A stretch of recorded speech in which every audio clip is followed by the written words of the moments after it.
Graça e paz, irmãos. Nós estamos aqui mais uma vez para trazer nosso estudo no livro de Gênesis. E nosso título da mensagem hoje é: Quero sepultar minha morta. Capítulo 23 de Gênesis. Capítulo 23 de Gênesis. Nós não vamos ler todo ele porque este estudo vai abranger todo o capítulo. Mas nós vamos ler inicialmente aqui os versículos 1 a 3, depois nós vamos estar lendo à medida que vamos desenvolvendo o estudo. Está aqui na Gênesis capítulo 23,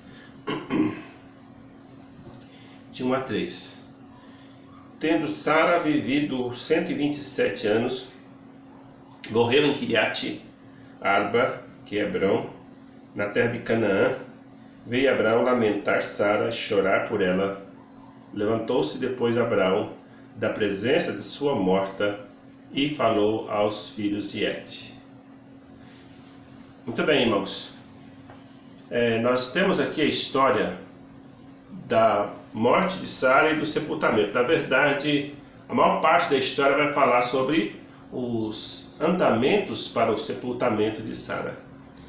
Mas eu quero chamar a atenção aqui do que aconteceu. Sara viveu bastante. Bom, para os dias de hoje ela viveu muito bem, tá? Para os dias daquele tempo, realmente ela já viveu bem menos. E ela vai viver bem menos que Abraão, vai viver muito mais depois. Ele já era mais velho humano do que ela, e ainda vai viver muitos anos ainda. Mas Sara viveu 127 anos.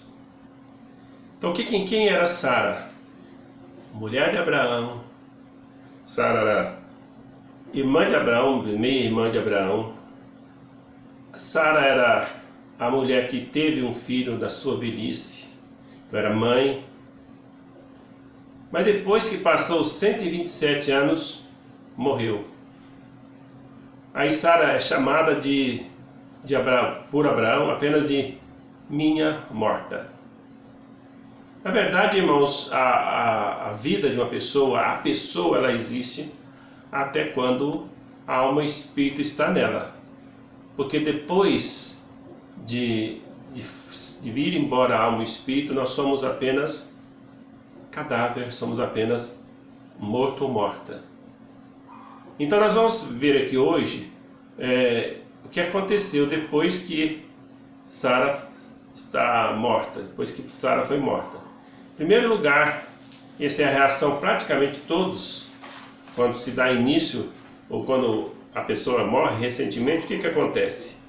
Então diz aqui que Abraão ele veio lamentar a Sara e chorar por ela. Então a primeira coisa que nós fazemos para alguém que morre, um ente querido que morre, é lamentar e chorar. É realmente jogar para fora todo aquele nosso sentimento que nós estamos sentindo, porque agora nós não vamos ver mais aquela pessoa. Aquela pessoa realmente não está mais no meio de nós. Então isso é muito triste. Então a primeira reação nossa realmente é esta: lamentar, chorar. Bom, isso é normal, natural, que todos lamentem, chorem os seus mortos. Mas também não é natural, normal que a pessoa fique lamentando e chorando por muito tempo. Então quando passa o tempo de luto, então o que a pessoa tem que fazer? O que fez Abraão? O que Abraão levantou-se, pois Abraão, da presença da morta, e falou aos filhos de Et. Então aqui ele levantou-se e falou. Então ele começou já, quando ele levantou, ele falou assim: eu vou tomar uma providência. Então está aqui uma morta e eu não tenho lugar para sepultar ela. Lembra que Abraão era peregrino na terra. Nada ali pertencia a ele. Ele usava a terra, mas não pertencia a ele. Olha, essa questão de posse, de escritura, essas coisas não tinha muito naquele tempo ainda não. Certo?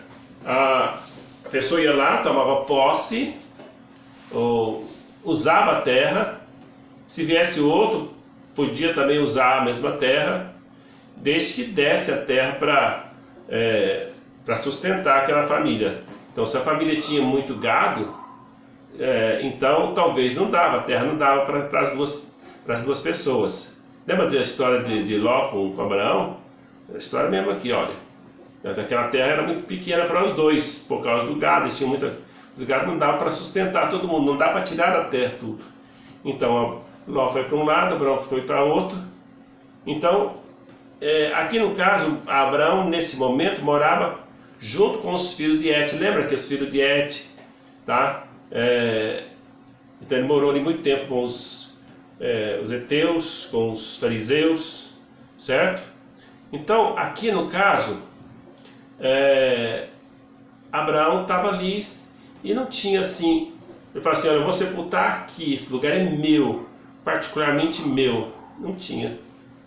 Mas Abraão queria ter um lugar para que quando ele sepultasse a Sara ou fosse sepultado qualquer pessoa da sua família, ninguém fosse lá incomodar ou tirar a sepultura, tirar os restos mortais. Ele queria um lugar que realmente a pessoa pudesse ser sepultada e não ser tirado depois do seu repouso ali do corpo, né?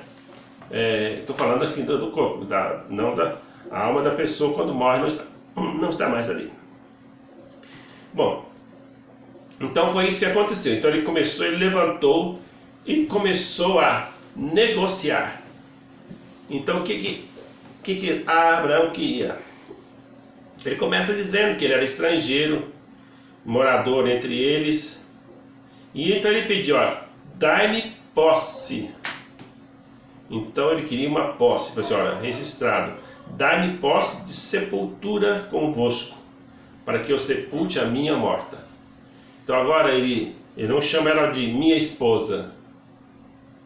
Ali não estava mais a esposa, ali estava só uma morta, só um cadáver. Então isso aqui é interessante para nós entendermos.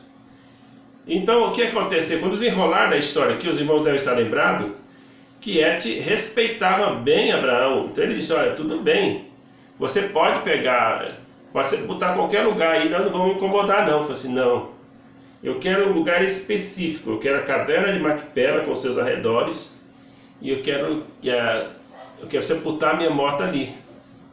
Daí o Efron, né, que é o dono da terra, né, então disse para ele assim, olha, tudo bem, pode sepultar ela lá, tá bom, não vai ter nenhum problema para nós.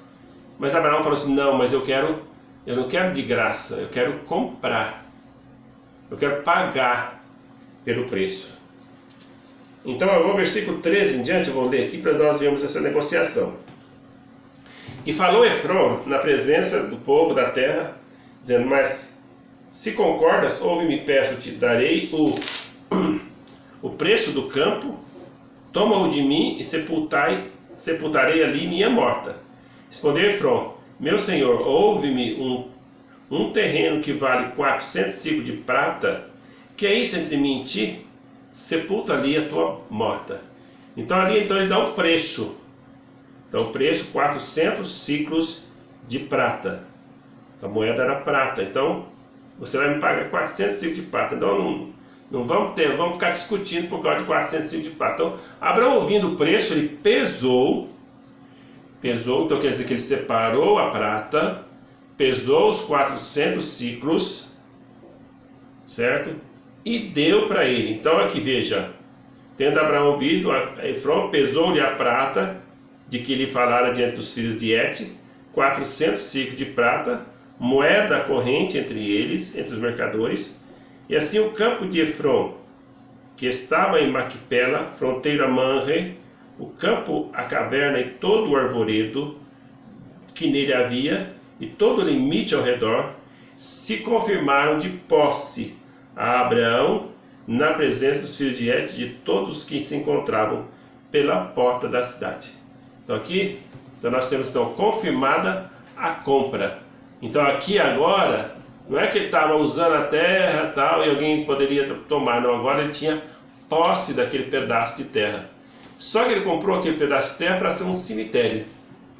Só isso que ele queria, para sepultar os seus mortos. E a gente vai ver que depois várias pessoas dos seus filhos e netos vão sepultar ali os seus mortos. porque ali ficou sendo o lugar onde se sepultava ali os seus mortos. Bom, esse é o desenrolar dessa história. Confirmaram-se a posse, a presença dos filhos de Et e todos que se encontravam à porta da cidade. Então, depois que passou tudo isso, o que Abraão fez?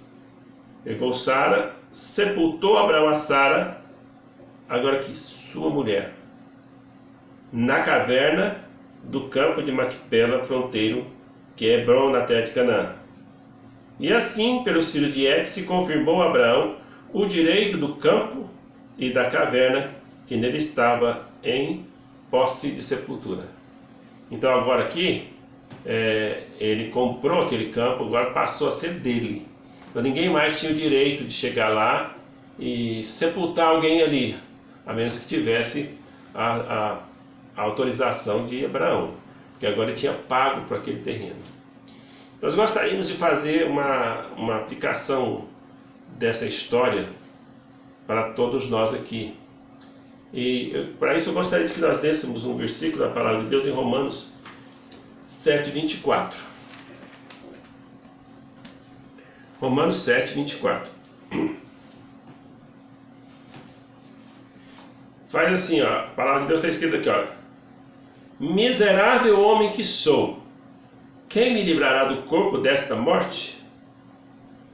Bom, aqui o contexto de Romanos, Paulo está dizendo que o corpo do pecado realmente está sempre puxando ele para o lado do pecado.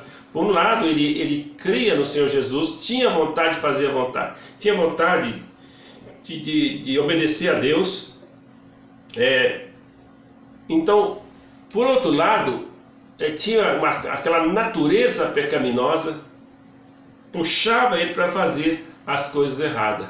Ele coloca aqui que o bem que prefiro, isso não faço, e o mal que não quero, isso eu faço. Então ele vai desenrolando essa história para mostrar que a lei, o que a lei falava, a lei era boa, porque a lei exigia algo bom, a lei exigia perfeição. Só que ele vai dizer, eu não sou perfeito, a lei exigindo coisa certa, só que a lei está me mostrando que eu não consigo fazer o que a lei está mandando. Porque existe um corpo da morte, ou seja, um corpo, algo no meu corpo que está me levando para o pecado.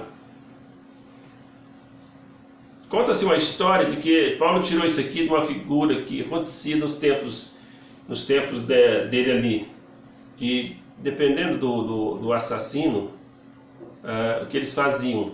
Eles pegavam o corpo do cadáver e amarravam no assassino, antes dele ser executado à morte. E ele tinha que andar muito tempo com aquele corpo, com aquele cadáver. E aquele cadáver começava a dar mau cheiro, mas aquilo era a sua punição. Ele tinha que sentir o mau cheiro daquele corpo. E aí essa expressão, quem me livrará do corpo dessa morte, provavelmente foi tirado disso. Porque a nossa vida em Adão, o nosso corpo que nascemos no pecado, ele continua aqui tentando de todas as formas sobressair contra o homem espiritual que está em nós. Ou seja, nós queremos fazer a vontade de Deus, nós buscamos fazer a vontade de Deus, mas o corpo da morte continua querendo prevalecer sobre nós. A Bíblia fala para nós que todos nós morremos para o pecado e vivemos para Deus. O grande problema é que às vezes esse corpo da morte ainda está querendo ali sobressair e fazer alguma ação como se ele pudesse fazer alguma coisa, enquanto que a vida do Espírito, às vezes se eu deixo esse corpo da morte, vai querendo sobressair sobre a minha vida. Então o que a Bíblia fala para nós aqui: fazei morrer a vossa natureza terrena. Olha, meus irmãos, nós somos tentados todos os dias. Muitas vezes, ao ser tentados, nós cedemos ao pecado, nós cedemos à tentação, deixamos que o corpo da nossa morte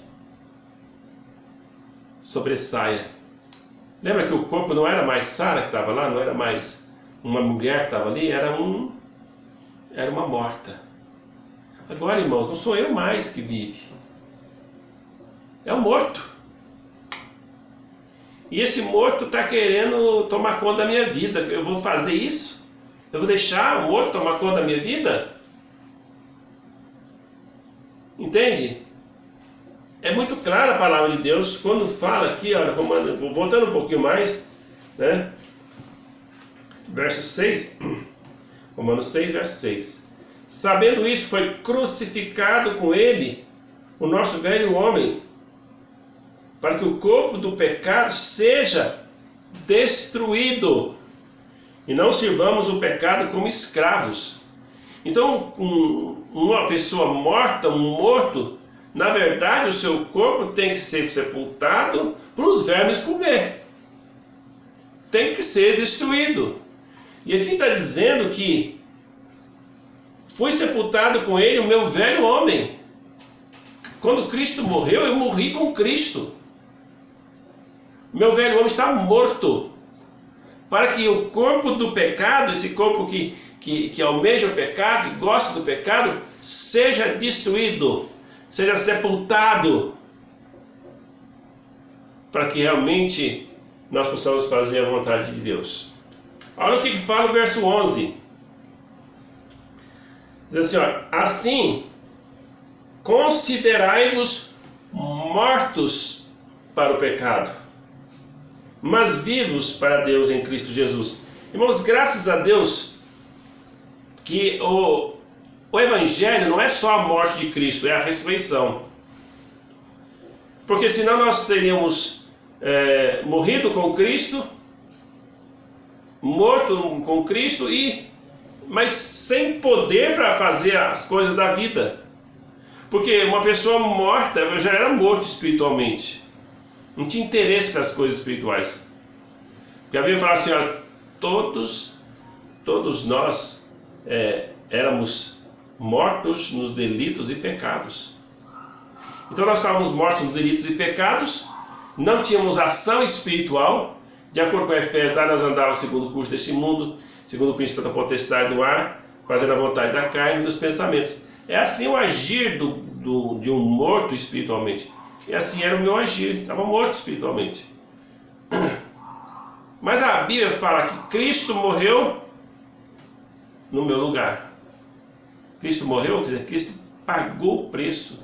Cristo foi punido no meu lugar. Mas está falando que eu morri com Ele também. Ou seja, que eu fui punido com Ele. Então quando Cristo morreu, a punição dele foi a minha punição. Então eu morri com Cristo, fui sepultado com Cristo, para que o corpo desta morte seja totalmente desfeito. Quando Paulo chega lá no capítulo 7, ele está querendo explicar aqui que o corpo da morte, quem está ainda dando lugar para o corpo da morte, se torna um miserável. Miserável homem que sou! Quem me livrará do corpo dessa morte? Meus irmãos, na verdade, estamos mortos nos delitos e pecados, mas a nossa guerra contra o pecado e contra essa natureza pecaminosa, ela é diária, todos os dias, é pontual, cada vez eu tenho que lutar. Então não há vitória contra o pecado e contra a morte se eu não me esforçar cada dia mais, se eu não buscar o Senhor, se eu não me apegar a Deus, não apegar na palavra de Deus. Então eu vou me apegar à palavra de Deus para eu ter vitória sobre a morte. Mas eu tenho que lembrar do seguinte: eu só posso ter vitória sobre a morte porque o Senhor Jesus Cristo teve vitória sobre a morte. Eu só posso saber que eu vivo para Deus porque Ele vive. Porque Cristo vive, então eu posso ter vida em Cristo. Então, amados, nós precisamos lembrar o seguinte: na medida que nós cremos no Senhor Jesus Cristo, ou seja, que eu creio no Senhor Jesus Cristo já, e à medida que eu vou me entregando, aprendendo a palavra de Deus, buscando a Deus, negando a carne, negando as obras da carne, negando todas as coisas do corpo do velho homem, eu vou crescendo, e esse crescimento é o mesmo que Deus está sepultando, deixando morrer ali, deixando, esquecendo aquele corpo, porque agora não é mais eu ali, agora eu morto. Assim como Sara agora não era esposa, não era mãe mais, ela era uma morta. Agora também o meu antigo eu não é o já meu, é o morto. Morri para o pecado. E, como eu disse, o Evangelho é morte e ressurreição. E vivi assim como Cristo viveu. Morremos para o pecado e vivemos para Deus. Então a nossa vitória está na vitória de Jesus. Jesus Cristo, ele morreu e a palavra de Deus diz que o seu corpo não viu corrupção. Isso é a coisa mais maravilhosa, porque o seu corpo não chegou a apodrecer, porque ele ressuscitou antes disso. A morte não deteve, ele ressuscitou nesse corpo, no corpo mortal que ele tinha, ele viveu, ele ressuscitou. Essa é a garantia da nossa vitória.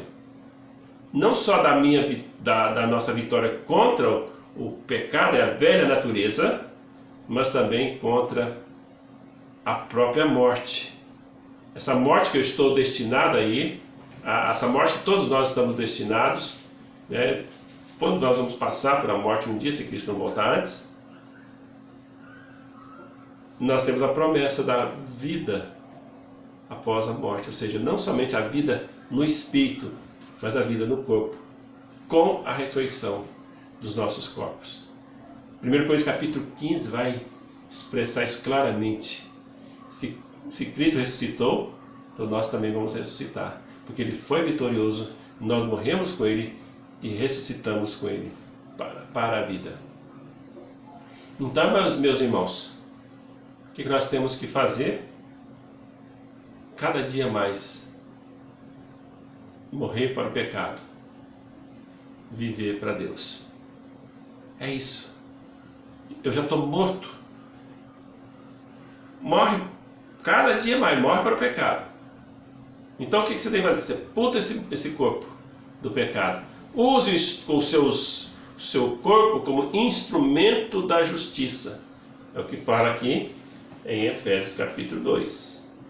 Então olha, não reine portanto o pecado em vosso corpo mortal, de maneira que obedeçais às suas paixões.